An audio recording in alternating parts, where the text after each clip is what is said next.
Shalom saudara-saudari yang dikasihi di dalam Tuhan Yesus Kristus. Pada kesempatan ini saya akan menyampaikan kebenaran firman Tuhan dengan tema setia sampai akhir. Mengapa kita harus setia sampai akhir?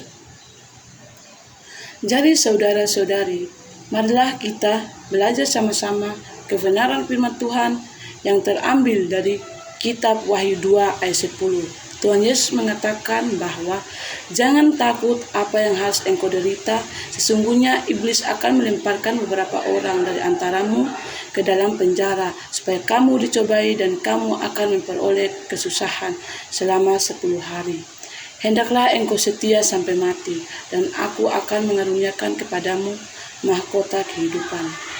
Jadi saudara-saudari yang dikasihi Tuhan, kita berbicara tentang kesetiaan.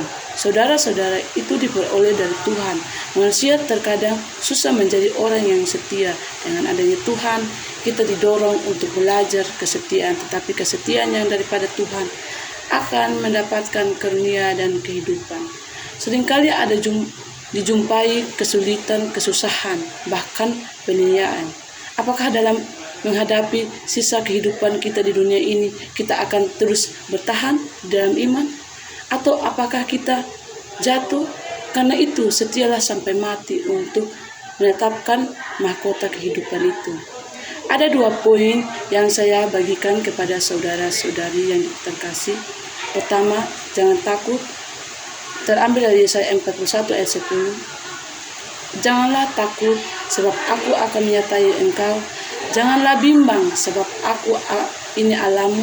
Aku adalah meneguh, bahkan akan menolong engkau. Aku akan memegang engkau dengan tangan kananku yang membawa kemenangan. Jadi saudara-saudara yang terkasih, pada dasarnya semua rasa yang bisa kita rasakan, baik secara fisik maupun secara memberitahu Tuhan, termasuk rasa takut.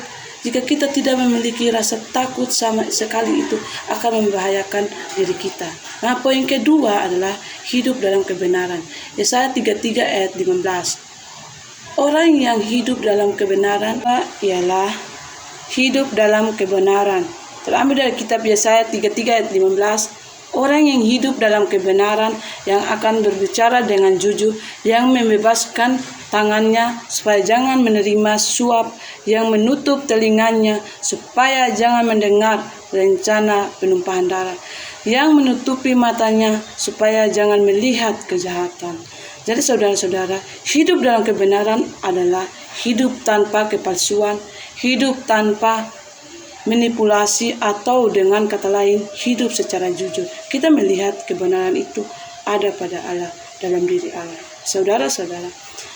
Saudara-saudari, dalam nama Tuhan Yesus Kristus, ada ilustrasi atau cerita tentang perdebatan antara kepala asrama dan mahasiswa. Seorang mahasiswa terlibat dalam perdebatan dengan kepala asrama. Saat itu mereka mendiskusikan ajaran seorang ahli teologi yang menurut anggapan kepala asrama seorang bidan. Nah, padahal mahasiswa itu memutuskan untuk menjadi pengikut seorang atau mengatur dokternya dengan sikap menegur mahasiswanya itu sampai memperlihatkan fotokopi sebuah buku teologi yang ditulis oleh orang itu. Nah, kepada kepala asrama, pria walaupun kurang pendidikan, tetapi seorang Kristen yang telah merasa tak berkuku ketika dihadapkan pada begitu banyaknya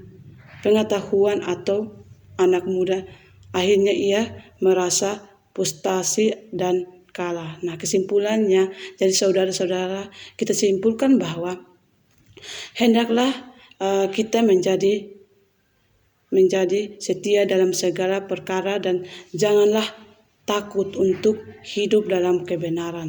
Nah, saudara-saudara yang terkasih dalam Tuhan, demikianlah firman Tuhan yang saya bagikan untuk kita semua. Tuhan Yesus memberkati. Shalom.